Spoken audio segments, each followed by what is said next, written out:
name's Mary Zupke. I'm a registered dietitian here at LivingWell Cancer Resource Center and also the West Region of Northwestern Medicine Del Mar Cancer Center. So happy to be here with you today. We're continuing with our international series, and today we're going to talk about some recipes from India. India is a fabulous country full of culture and arts and dance, and it's one of the most populated countries. 1.2 billion people living in India. So I think that's the reason why they're using so many of the plant-based proteins, because they're more reasonable and they give you a lot of good protein, and it fits right in with our Mediterranean plant-based eating that we're doing. So we're going to do two recipes today that are vegetarian, and the first one is this lovely eggplant dip. So what we did first was roasted the eggplant. I just chopped it up in little pieces, also with some beautiful red pepper, and then these are red onions. So the recipe says to peel the eggplant, but I like that eggplant texture. So I left the peel right on there. And then for the onions, what I did was I just roasted them, but if you cut them pretty thin, then they turn out kind of crunchy, which gives you a nice texture for the dip. So, and then it says to go ahead and blend these in a food processor, but I kind of like a little more texture in the dip. So what I'm gonna do is just kind of do a quick dice. And these are all very aromatic now because they've been roasting in a 400-degree oven for about 30 minutes. And the onions, because they were thin, they've got that little crispy crunch, which is wonderful. And really, this is a very simple recipe. We did a little bit of olive oil when they were roasting. And the eggplant has got a lot of fiber, a good potassium. And you just mix it with that red pepper, and look at those beautiful colors. Amazing. So with a normal, like a French onion dip, it's probably 60 to 100 calories for 2 tablespoons, whereas one eggplant, which is pretty much the basis of this dip, is 20 calories per cup. What a great idea for adding, having just a low-calorie plant-based dip. So we're going to add just a little bit of olive oil to that, and then a little bit of tomato paste. And then we're just going to mix that together. And now it's kind of chopped up a little bit more, and you're going to kind of get that tomato paste mixed up a little bit. If you do it right when it comes out of the oven, the tomato paste kind of melts a little bit. And then that is your dip. So right now we have the dip here. We're going to top it with a little bit of fresh parsley. And then you can serve it with either pita, or you can use this naan bread. I found some whole grain naan bread today, or you can use this whole grain pita. Either one, that's going to be a nice high fiber dip and give you some antioxidants as well. So the next recipe we're going to do here, I have my pan heating up with a little olive oil, and we're going to do a butternut squash coconut curry. With a little bit of chickpea, which is going to give us some good protein.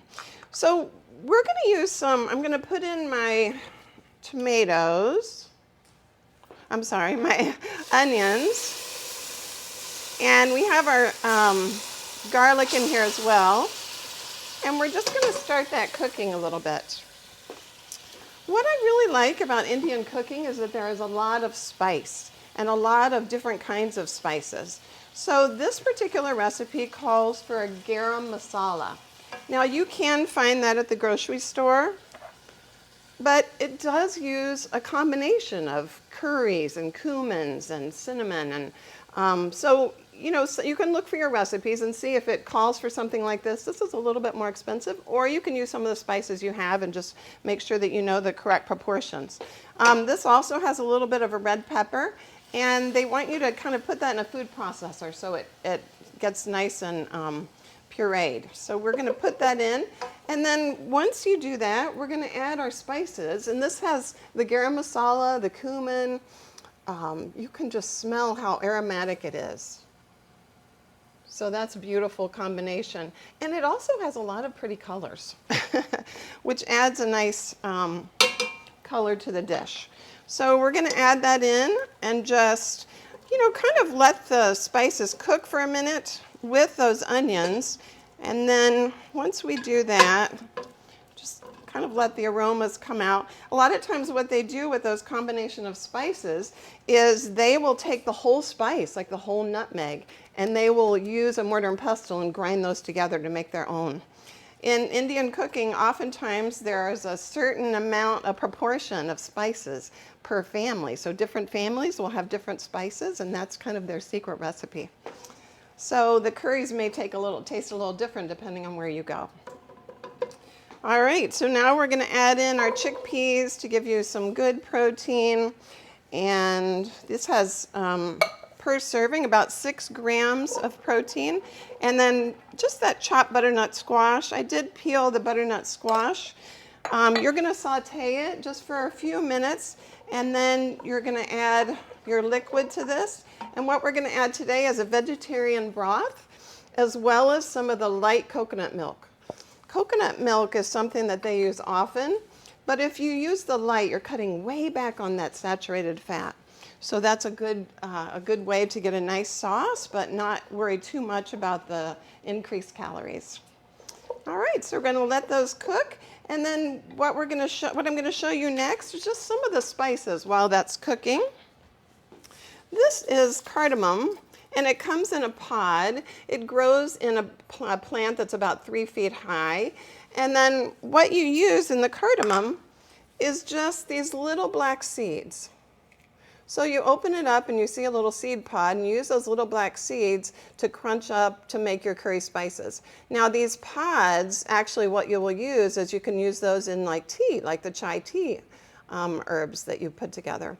So that's kind of how cardamom grows, and it's one of the key ingredients to a lot of spices in Indian cooking.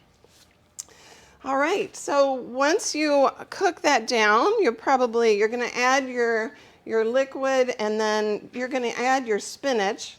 And I like to it says just to add it whole, but I like to take a bunch of spinach and cut it in little ribbons. It makes it nice and easy to throw into your stew. So I like doing that. And then for a garnish for our stew, you can see right here, we served it with brown rice. And then we have our spinach in there, and then also we're topping it with some fresh parsley, which is so delicious. Once you finish with that, you're going to just add a little bit of fresh lime on there, give it a little bit of extra flavor, and a little bit of a citrus kick. All right, well, those are our recipes today. I'm going to end with something that the Indian people like to have is good karma. So that means think good, feel good, and do good. So I'm leaving you with good karma with your next cooking recipe. Have a great day, and thanks for joining me.